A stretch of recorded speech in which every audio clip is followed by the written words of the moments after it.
Assalamualaikum warahmatullahi wabarakatuh. Hai semua, sudahkah kalian siap untuk belajar? Yuk persiapkan diri dulu sebelum belajar. Kami dari kelompok 13 akan mempresentasikan materi tentang uji homogenitas. Sebelum itu, saya akan memperkenalkan terlebih dahulu rekan-rekan saya. Yang pertama, saya sendiri Agatha Alfi Dwi Tantri, NPM 33. Yang kedua, Adia Prastiana, NPM 39. Yang ketiga, Adin Trisna Nursari, NPM 31. Dan yang terakhir, Septia Nur Ayini, NPM 41. Baiklah, selanjutnya saya akan menjelaskan mengenai pengertian uji homogenitas. Uji homogenitas adalah uji mengenai sama tidaknya variasi-variasi dua buah distribusi atau lebih. Tujuan dari uji homogenitas itu sendiri yaitu untuk mencari tahu apakah data dalam variabel X dan Y bersifat homogen atau tidak. Nah, uji homogenitas juga dilakukan apabila kelompok data yang ada dalam bentuk distribusi normal. Jadi, uji homogenitas dapat dilakukan apabila datanya berdistribusi normal. Terdapat beberapa rumus yang dapat digunakan untuk mencari uji homogenitas, di antaranya uji F, uji Hartley, uji Cohen, uji Levene, dan uji Bartlett. Namun pada umumnya yang sering digunakan adalah uji F atau uji Fisher dan uji Bartlett. Kapan sih uji F dan uji Bartlett digunakan? Jadi, dalam pengujian homogenitas, uji F atau uji kesamaan dua varians digunakan untuk dua populasi. Sedangkan untuk uji Bartlett atau uji kesamaan covariance digunakan untuk lebih dari dua populasi. Selanjutnya, saya akan menjelaskan mengenai uji Bartlett atau uji kesamaan covariance. Uji Bartlett digunakan untuk menguji homogenitas tiga varian atau lebih yang berasal dari populasi normal atau berdistribusi normal. Adapun langkah-langkah pengujian homogenitas uji Bartlett yang pertama menyusun data ke dalam tabel berikut. Tabel dapat dilihat dari gambar, kemudian menjumlahkannya.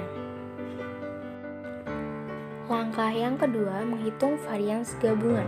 Rumusnya S kuadrat sama dengan buka kurung N1 dikali S1 kuadrat tutup kurung plus buka kurung N2 dikali S2 kuadrat tutup kurung ditambah buka kurung N3 dikali S3 kuadrat tutup kurung per N1 plus N2 plus N3.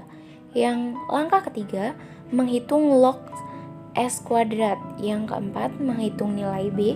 Caranya, log S kuadrat dikali sigma N1. Yang kelima, menghitung nilai X kuadrat hitung. Yang keenam, membandingkan X kuadrat hitung dengan X kuadrat tabel dengan nilai alfa 0,05 atau 5% dengan rumus DB sama dengan K-1. Dengan kriteria uji jika X kuadrat hitung lebih dari X kuadrat tabel tidak homogen, sedangkan jika X kuadrat hitung kurang dari X kuadrat tabel maka homogen. Yang ketujuh, membuat kesimpulan. Apabila analisis uji bersifat homogen, maka uji kooperatif dapat dilanjutkan dan sebaliknya. Selanjutnya, uji Fisher atau uji kesamaan dua varian. Uji F atau Fisher test adalah uji eksas yang diturunkan oleh seorang yang bernama Fisher. Oleh karena itu, uji F sering disebut dengan uji Fisher. Uji F digunakan untuk menguji apakah ada perbedaan dua perilaku yang mungkin dari populasi atau tidak. Contohnya, kita ingin mengetahui apakah skor hasil nilai ujian statistika pada kelompok independen kelas pagi atau sebut saja kelas A1 dan kelas siang atau A2 mempunyai variasi yang sama homogen, maka kita dapat menggunakan uji F untuk memperkirakan hipotesisnya. Langkah-langkah pengujian uji homogenitas uji F. Yang pertama, mencari F hitung. Caranya, varian terbesar dibagi varian terkecil. Yang kedua, membandingkan F hitung dengan F tabel. Dengan alfa 5%. Apabila dalam mencari rumus F tabel tidak terdapat hasilnya, maka dapat menggunakan dengan rumus interpolasi. Yang ketiga, kriteria hitung. Jika F hitung lebih dari F tabel, maka tidak homogen. Sedangkan jika F hitung kurang dari F tabel, maka homogen. Langkah yang keempat, membuat kesimpulan. Apabila uji bersifat homogen, maka uji komparatif dapat dilanjutkan, dan sebaliknya. Berikut adalah contoh uji Bartlett.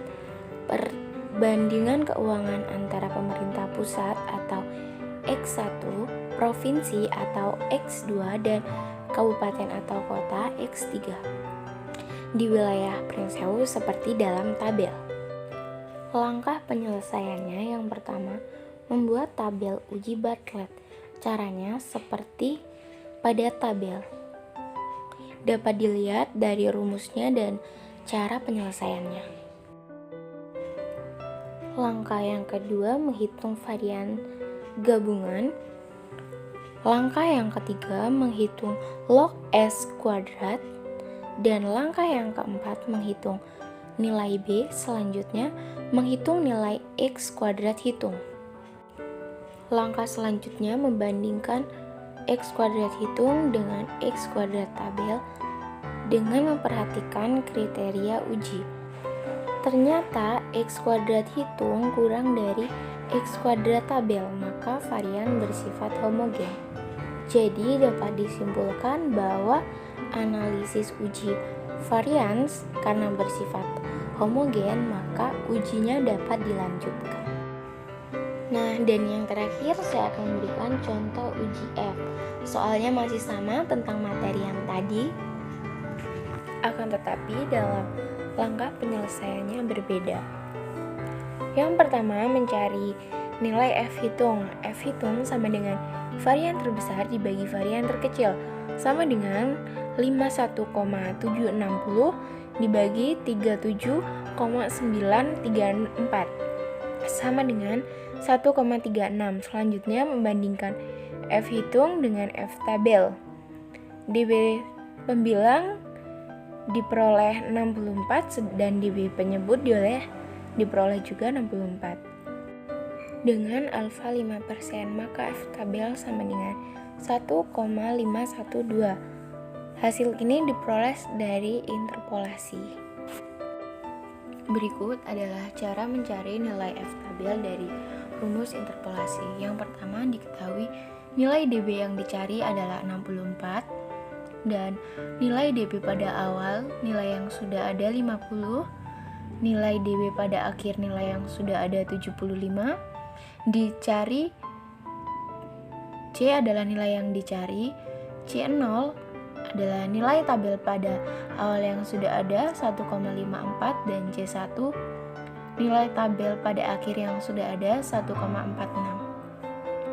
Yang pertama, masukkan semua nilai ke dalam rumus dan diperoleh 1,512. Selanjutnya, setelah kita mencari nilai F tabel, maka kita sesuaikan dengan kriteria uji. Jika F hitung lebih dari F tabel, maka tidak homogen. Dan jika F hitung kurang dari F tabel, maka homogen.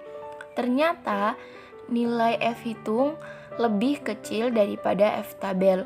1,36 lebih kecil daripada nilai 1,512. maka varian bersifat homogen. Kesimpulannya, analisis uji komparatif dapat dilanjutkan. Demikian materi yang dapat saya sampaikan pada kesempatan kali ini. Semoga apa yang telah saya sampaikan dapat bermanfaat bagi kita semua. Dan saya ucapkan mohon maaf apabila terdapat kesalahan baik dalam penulisan maupun pengucapan penjelasan selama proses presentasi ini. Saya akhiri, wassalamualaikum warahmatullahi wabarakatuh. Sampai berjumpa kembali.